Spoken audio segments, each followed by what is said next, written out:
نحمده ونصلي على رسوله الكريم اما بعد فاعوذ بالله من الشيطان الرجيم بسم الله الرحمن الرحيم رب اشرح لي صدري ويسر لي امري واحلل عقدة من لساني يفقهوا قولي ربنا زدنا علما.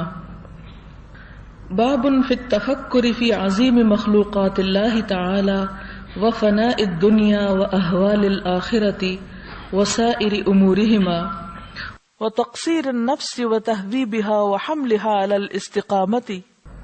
اللہ تعالیٰ کی عظیم مخلوقات میں غور و فکر، دنیا کے فنا ہونے، آخرت کی ہولناکیوں اور دنیا و آخرت کے تمام امور اور نفس کی کوتاہی اور اس کی اصلاح اور اس کو استقامت پر ابھارنے کے بیان میں. قال اللہ تعالی انما اعظکم بواحدۃ ان تقوموا للہ مثنى وفرادا ثم تتفکروا. وقال تعالی ان فی خلق السماوات والارض واختلاف اللیل والنہار لآیات لأولی الالباب الذین یذکرون اللہ قیاما وقعودا وعلی جنوبہم ویتفکرون فی خلق السماوات والارض ربنا ما خلقت هذا باطلا سبحانک. وقال تعالى افلا ينظرون الى الابل كيف خلقت والى السماء كيف رفعت والى الجبال كيف نصبت والى الارض كيف سطحت فذكر انما انت مذكر. وقال تعالى افلم يسيروا في الارض فينظروا والآيات في الباب كثيرة ومن الاحاديث الحديث السابق الكيس من دان نفسه. شروع کرتی ہوں اللہ کے نام سے جو بے انتہا مہربان نہایت رحم فرمانے والا ہے.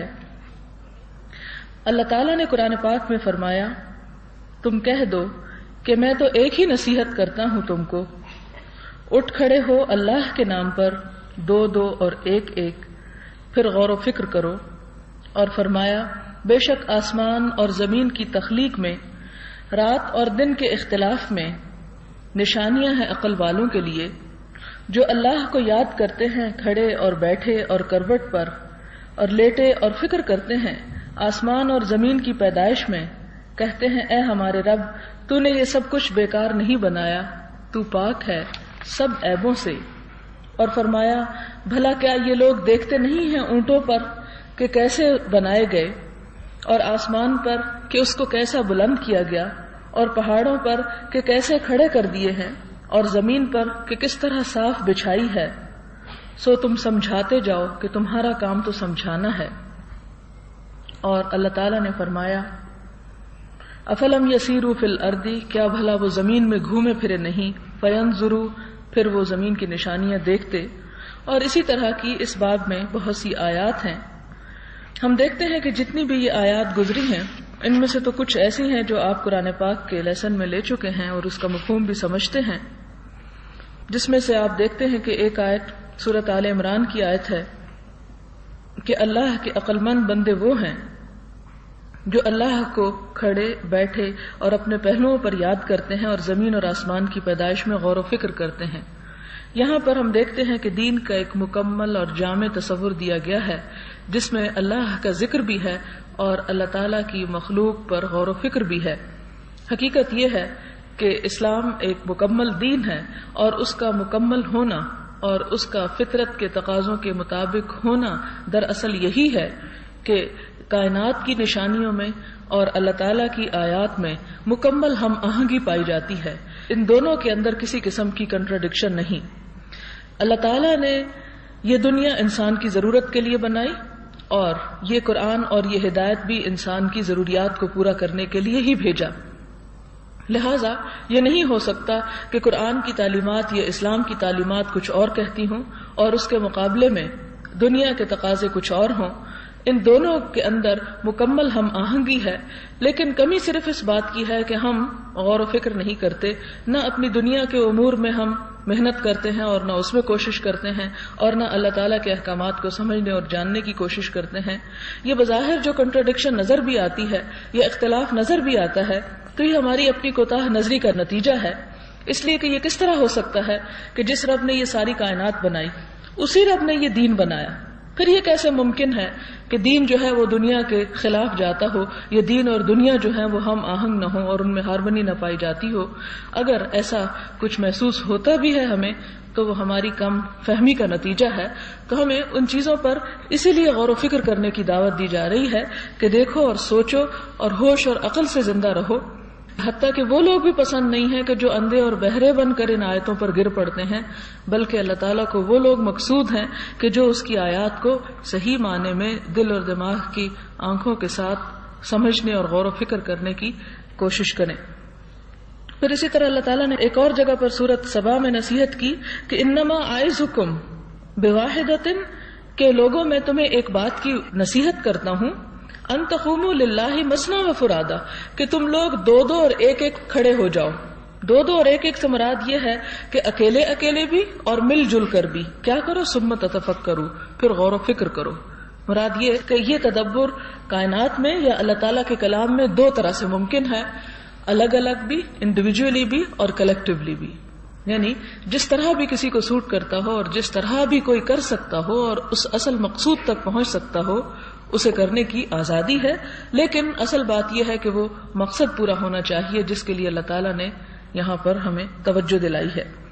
پھر اسی طرح اللہ تعالیٰ کائنات کی مختلف چیزوں کی طرف دیکھنے کے لیے کہتے ہیں افلا ينظرون الى الابل، کیا ان لوگوں نے اونٹ کی طرف نہیں دیکھا کہ اگر ایک جانور کی طرف ہی غور و فکر کریں، اس کے جسم، اس کی ہڈیوں، اس کے کھال اور اس کے بال اور اس کے سفر کرنے پر، اور یہ کہ کتنی شدید گرمی میں کیسے صحرا میں 8 دن بغیر کچھ کھائے اور بغیر کچھ پیے انسانوں کی بلا چون و چرا خدمت کرتا چلا جاتا ہے.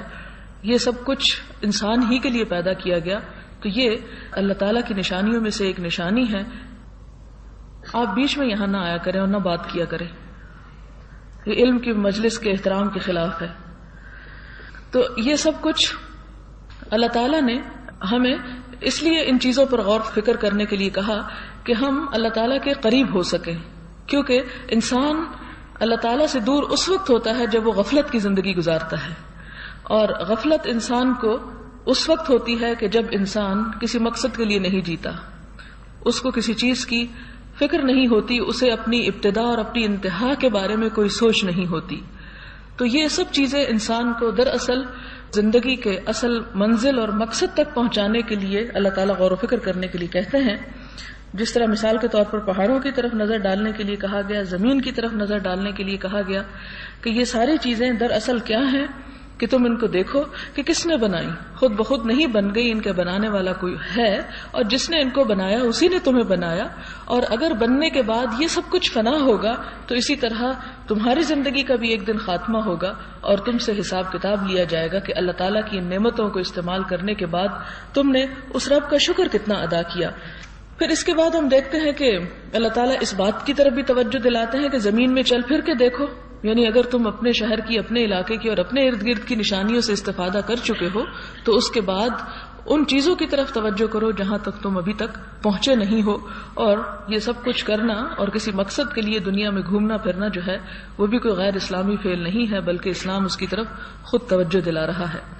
پھر اسی طرح اگلا باب ہے باب فی المبادرۃ الی الخیرات، نیکیوں کی طرف دوڑنے کا، جلدی کرنے کا باب. وحث من توجہ لخیر علی الاقبال علیہ بالجد من غیر تردد، اور طالب خیر کو نیکی پر پختگی کے ساتھ بغیر تردد کے ابھارنے کے بیان میں کہ جب ایک شخص نیکی کی طرف چلے تو نیکی کی راہ اختیار کرنے میں اور اس پر چلنے میں اور اس پر پختگی اختیار کرنے میں کسی قسم کا تردد اور شک کی کیفیت نہیں ہونی چاہیے، بلکہ انسان کو پورا یقین رکھنا چاہیے کہ جو کچھ وہ کرنے چلا ہے وہ درست ہے. کیونکہ شک جو ہے وہ انسان سے کسی بھی کام کے اندر جدت اور عمدگی کو ختم کر کے رکھ دیتا ہے. اس کے لیے ہم دیکھتے ہیں کہ قرآن پاک میں اللہ تعالیٰ فرماتے ہیں فاستبقوا الخیرات، وقال تعالی وسارعوا الى مغفرة من ربكم وجنة عرضها السماوات والارض اعدت للمتقین. اللہ تعالیٰ فرماتے ہیں کہ فاستبقوا الخیرات، نیکیوں میں جلدی کرو. ایک اور جگہ پر فرمایا اور دوڑو مغفرت کی طرف اپنے رب کی طرف سے اور جنت کی طرف جس کا عرض آسمانوں اور زمین کے برابر ہے، جو متقی لوگوں کے لیے تیار کی گئی ہے.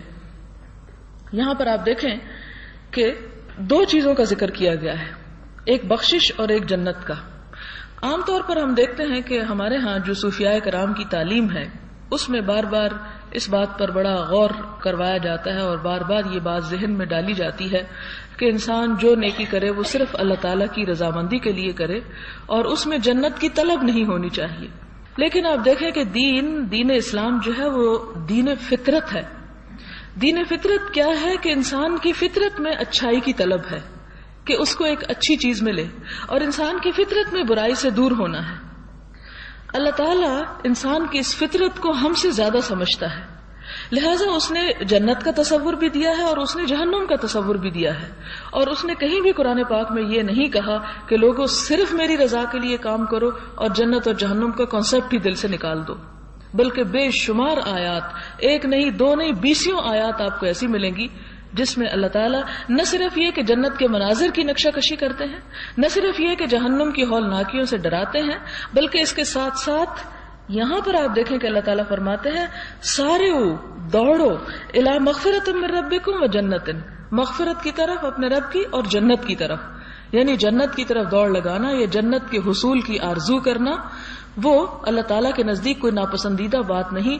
اور نہ ہی کوئی انسان پرہیزگاری کے اس مقام اور اس مرتبے تک پہنچنے کا دعویٰ کر سکتا ہے اور یہ کہہ سکتا ہے کہ جی نہیں مجھے تو جنت نہیں چاہیے، مجھے تو صرف خدا کی رضا چاہیے، اور اگر خدا کی رضا یہی ہے کہ مجھے جہنم میں پھینک دے تو بے شک پھینک دے. ہرگز نہیں. ایک بندہ مومن کو ایسی تعلیم نہیں دی گئی. انسان کو بار بار جہنم سے پناہ مانگنے کی تلقین کی گئی.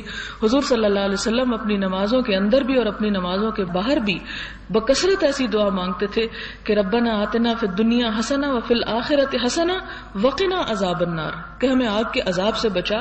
اور وہ خاص دعا جو ہر نماز کے بعد آپ پڑھا کرتے تھے وہ تھی اللہم انی اعوذ بک من عذاب جہنم، کہ اے اللہ میں جہنم کے عذاب سے تیری پناہ مانگتا ہوں. اور اس کے علاوہ بھی آپ دیکھیں گے کہ ایک اور جگہ پر سورۃ الفرقان میں بھی آتا ہے کہ ہمیں جہنم کے عذاب سے بچا، ان عذابہا کان غراما، کیونکہ اس کا عذاب تو جان کا لاگو ہے. تو کبھی یہ دعا بھی نہیں کہنی چاہیے کہ اللہ تیری رضا ہے جہنم میں ڈالنے کی تو اس میں ڈال دے. ایسی باتوں سے بھی خدا تعالیٰ ناراض ہوتے ہیں، کیونکہ انسان کو حکم دیا گیا ہے کہ واسأل اللہ من فضلہ، اللہ تعالیٰ سے اس کا فضل مانگو. اور انسان ذرا سوچ کے تو دیکھے، ذرا احساس تو کر کے دیکھے کہ اگر 5 منٹ کے لیے بھی اسے کہے کہ آگ میں اپنا ہاتھ ڈال دو تو اس پر بھی وہ قادر نہیں، تو اتنے بڑے بڑے دعوے انسان کیوں کرتا ہے کہ اگر اس کی رضا اس میں ہے تو وہ ایسا کر دے. ایسا کبھی نہ کرے اور نہ ہی ایسی کبھی کوئی خواہش کرنی چاہیے. ہاں یہ الگ بات ہے کہ سب سے پہلی نیت جو انسان کی کسی کام کے کرنے کے لیے ہونی چاہیے وہ اللہ ہی کی رضا ہے کہ خدایا تو ہم سے راضی ہو جا. اور اس کے بعد یہ کہ انسان کو دنیا کی بھلائی مانگنے سے بھی روکا نہیں گیا، کیونکہ انسان کو پہلے دنیا کی بھلائی مانگنے کے لیے کہا گیا. یعنی جب انسان نماز پڑھتا ہے یا کوئی نیک کام کرتا ہے یا کسی بھی نیکی کی اس کو توفیق ہوتی ہے تو اس موقع پر اگر انسان دنیا کی دعا مانگتا ہے تو یہ بھی کوئی بری بات نہیں ہے. بہت سے لوگ اسے بھی کنڈم کرتے ہیں اور کہتے ہیں کہ دنیا کیوں مانگتے ہو، صرف آخرت مانگو. نہیں، اسلام دین فطرت ہے، اور دین فطرت کا مطلب یہ کہ انسان کی فطرت کی ضرورت یہ ہے کہ وہ دنیا میں بھی اچھے حال میں رہے اور آخرت میں بھی اچھے حال میں رہے. اور اللہ تعالیٰ اس کی ضرورت کو سمجھتے تھے اور اس کا پتہ تھا کہ تحبون العاجلہ، کہ تم جلد حاصل ہونے والی چیز سے محبت رکھتے ہو. لہٰذا اسلام یہ درس نہیں دیتا کہ دنیا کو تم کہو کہ نہیں اللہ دنیا چاہیے ہی نہیں. یہ کوئی اچھی دعا نہیں ہے، بلکہ اس کی طرف توجہ دلائے گی. اور یہاں پر خاص طور پہ فرمایا دوڑو بھاگو اپنے رب کی رضا کی طرف، بخشش مانگو.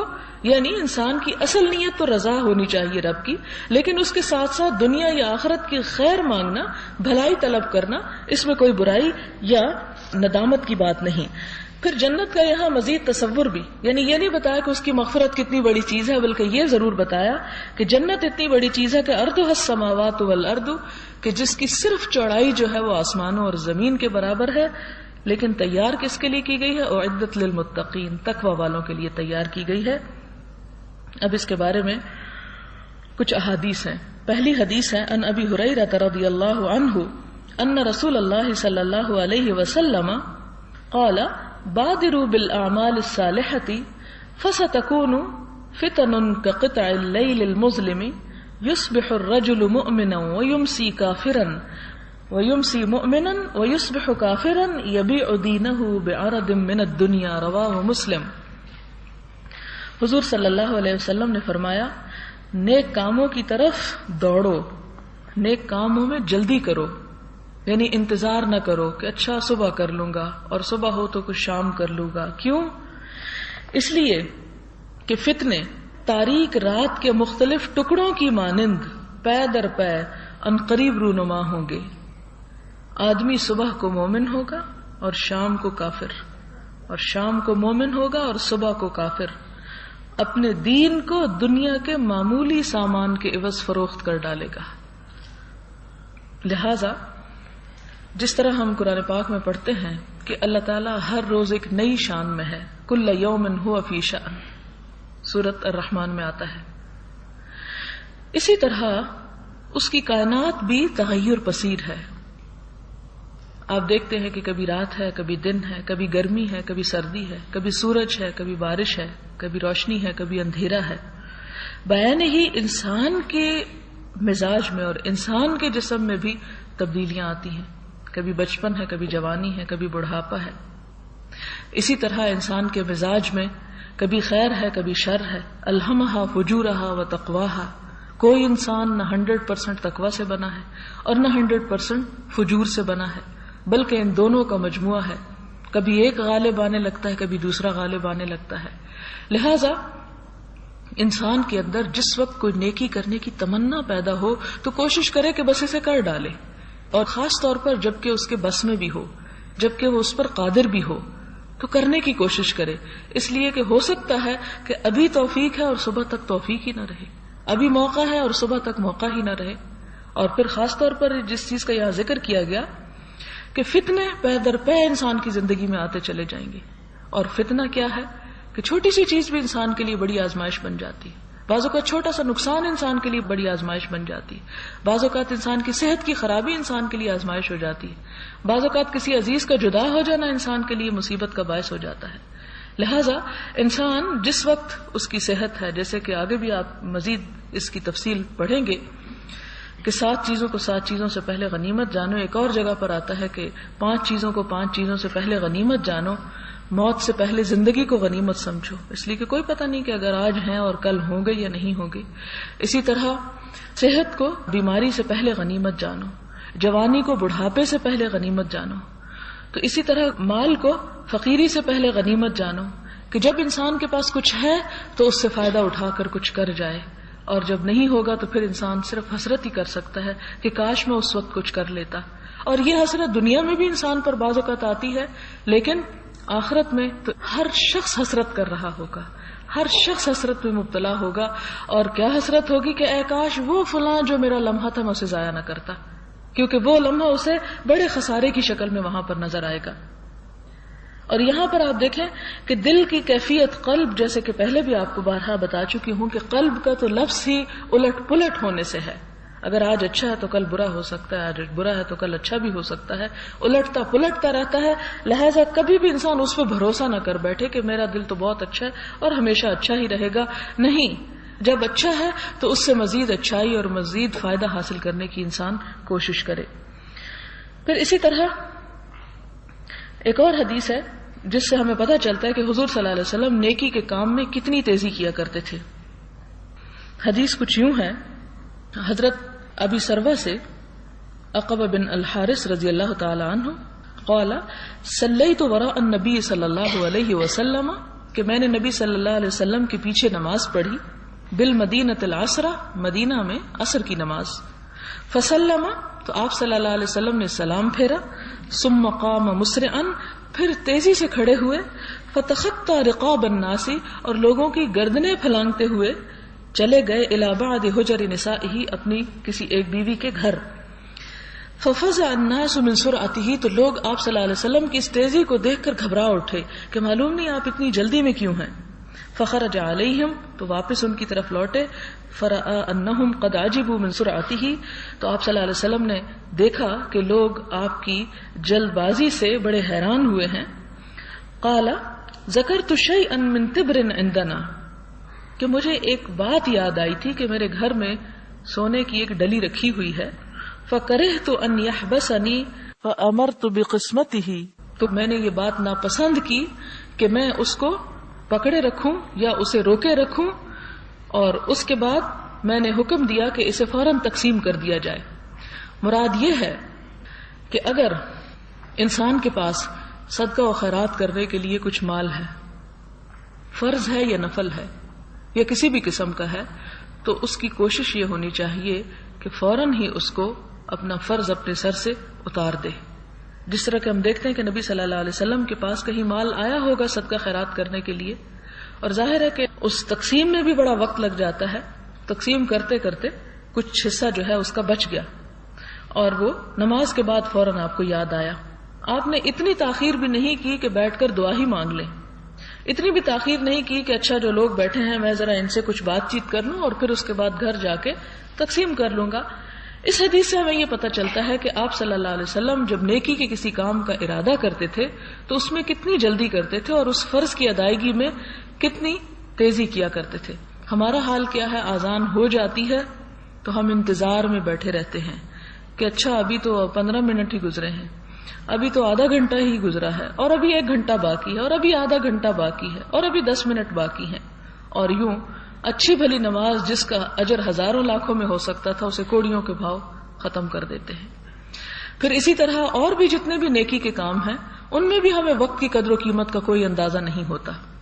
مثال کے طور پر اسی محفل میں آپ دیکھ لیں کہ اگر ایک چیز کا ایک وقت مقرر ہے تو ہم بعض اوقات بلا وجہ، بعض اوقات تو کوئی عذر کوئی مجبوری بھی ہو سکتی ہے، اور بعض اوقات صرف عادتاً ہم تاخیر سے پہنچتے ہیں، اور اس میں آپ دیکھیں کہ وہ برکت جو ایک مکمل محفل کی ہو سکتی ہے اس سے تو بہرحال ہم محروم رہ جاتے ہیں.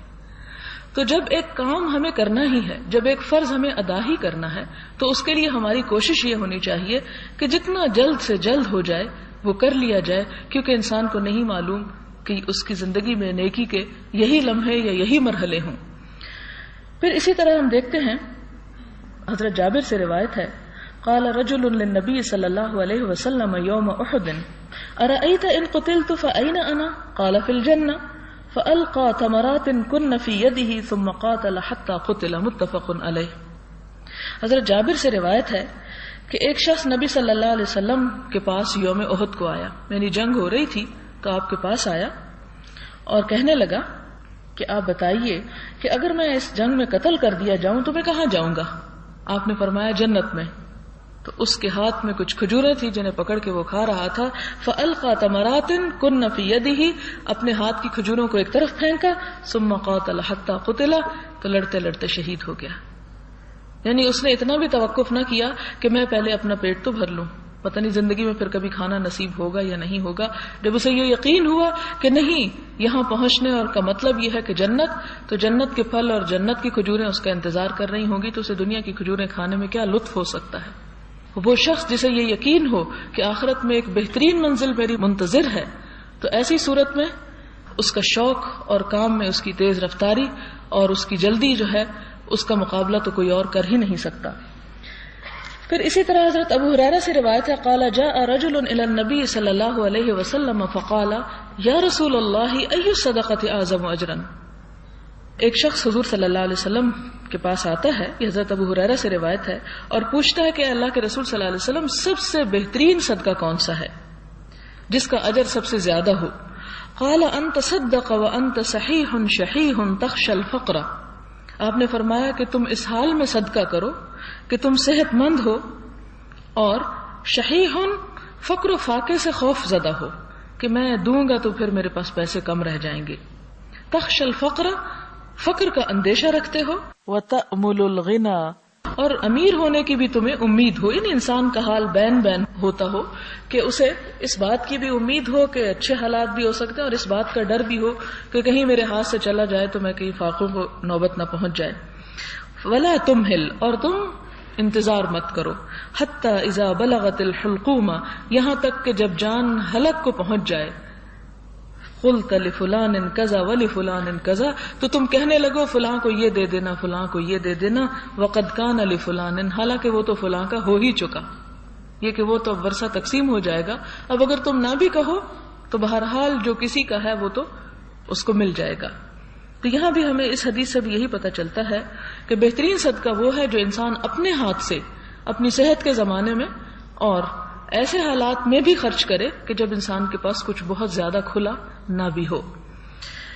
اگلی حدیث ہے ان انس رضی اللہ عنہ ان رسول اللہ صلی اللہ علیہ وسلم اخذ سيفا يوم احد فقال من يأخذ مني هذا فبسطوا أيديهم كل إنسان منهم يقول أنا قال فمن يأخذه بحقه فأحجم القوم فقال أبو دجانة رضي الله عنه أنا آخذه بحقه فأخذه ففلق به هام المشركين رواه مسلم کی اس حدیث کا مطلب یہ ہے حضور صلی اللہ علیہ وسلم نے احد کے روز ہاتھ میں تلوار لی اور فرمایا کون ہے جو مجھ سے یہ تلوار لے؟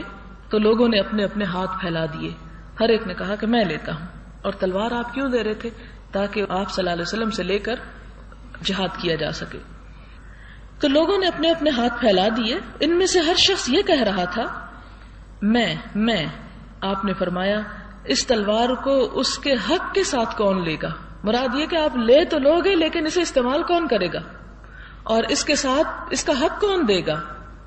اس پر ابو دجانہ جو تھے انصار میں سے تھے وہ کہنے لگے کہ اللہ کے رسول صلی اللہ علیہ وسلم میں اس کو حق کے ساتھ لوں گا. بس انہوں نے آپ صلی اللہ علیہ وسلم سے وہ تلوار لے لی اور اس تلوار کے ساتھ مشرکین کی کھوپڑیاں پھاڑ ڈالی. بہت بہادر اور جری انسان تھے. اسے لیا اور واقعی حق ادا کر دیا. تو یہاں پر بھی یہ ہے کہ انسان جب کسی کام میں ہاتھ ڈالے تو ڈالنے سے پہلے یہ دیکھ لے کہ کیا میں اس کام کو کر بھی سکتا ہوں یا نہیں, اور اگر کر سکتا ہو تو پھر اس کا ذمہ لے, اور جب ذمہ لے تو اسے خوب نبھائے. پھر اسی طرح اگلی حدیث ہے حضرت زبیر بن عدی کی رضی اللہ تعالی عنہ.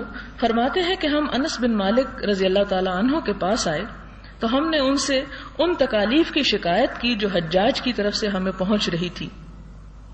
بس آپ نے فرمایا برداشت کرو, کیونکہ اب کوئی زمانہ نہیں آئے گا مگر اس سے بعد والا اس سے بدتر ہوگا, حتیٰ کہ تم اپنے رب سے ملاقات کرو گے. میں نے یہ بات تمہارے نبی صلی اللہ علیہ وسلم سے سنی ہے. یہ بخاری کی روایت ہے. مراد یہ ہے کہ انسان کو اچھے حالات کے ہونے کا انتظار نہیں کرنا چاہیے, بلکہ جو کام اسے کرنا ہے وہ کر گزرے. اور آپ دیکھیں کہ ہمارے ہاں عام طور پر ہماری نفسیات یہی ہے کہ ہم اس بات کا انتظار کرتے رہتے ہیں کہ یہ ہو جائے تو پھر ہم آگے بڑھیں گے, یہ ہو جائے تو پھر اس کے بعد کچھ اور کریں گے اور پھر کچھ اور. لیکن وہ اچھے حالات قسمت سے ہی آتے ہیں, اور پھر اچھے حالات آ بھی جائیں تو نیکی کرنا قسمت ہی سے نصیب ہوتا ہے. یہ بھی خدا کی دین ہوتی ہے. اللہ چاہے تو انسان کر سکتا ہے, وہ نہ چاہے تو انسان پر بھی نہیں مار سکتا. تو اس حدیث سے بھی یہ پتہ چلتا ہے کہ حضرت انس جو انہیں نصیحت کر رہے ہیں وہ یہ کہ تم اس بات کا انتظار نہ کرو اور اس بات کے انتظار میں مت بیٹھو کہ حجاج جو ہے اپنا ظلم و ستم بند کر دے گا اور پھر مسلمانوں پہ بڑے اچھے حالات آ جائیں گے اور خیر کا دورہ ہوگا, پھر ہماری نمازوں میں بھی بڑا لطف ہوگا اور ہمارے صدقے خیرات بھی بڑے اچھے ہوں گے. نہیں, جیسے تیسے حالات ہیں, تم جو کرنا ہے اسے کر لو. اور اس میں ہم سب کے لیے بڑی نصیحت اور عبرت کا سامان ہے. ہم عموماً کوئی بھی جب کام سمجھتے ہیں کہ یہ اللہ کے دین کا کام ہے, اللہ تعالیٰ کا حکم ہے, ہم پر فرض ہے اور ہمیں کرنا ہے, تو ہم کر لینے کی بجائے عموماً ٹال مٹول سے کام لیتے ہیں. کبھی کہتے ہیں کہ سب لوگ کرنے لگیں گے تو ہم کریں گے, کبھی کہتے ہیں کہ فلاں طرف سے میرا کام ہو جائے, فلاں مشکل آسان ہو جائے تو پھر میں کروں گا. لیکن وہ دور کب آتا ہے کہ انسان ہر لحاظ سے مطمئن, خوشحال, فارغ البال ہو. مثلاً ہم نماز پڑھنے کھڑے ہوتے ہیں تو ہم کہتے ذرا بس جلدی سے یہ نماز پڑھ لوں, اگلی نماز انشاءاللہ بہت اچھی پڑھوں. اگلی آتی ہے تو ایک اور اس کے ساتھ نیا کام آ جاتا ہے اور پھر وہ جیسی تیسی پڑھ کے گزر جاتے, اور پھر اگلی کے انتظار میں. اور پھر آپ خود اپنا جائزہ لے کر دیکھ سکتے ہیں کہ جن کاموں کو ہم صرف امید پہ چھوڑے رکھتے ہیں وہ کام کہ اچھے حالات ہوں گے تو پھر اچھا کریں گے, وہ بھلا کب پورے ہوتے ہیں.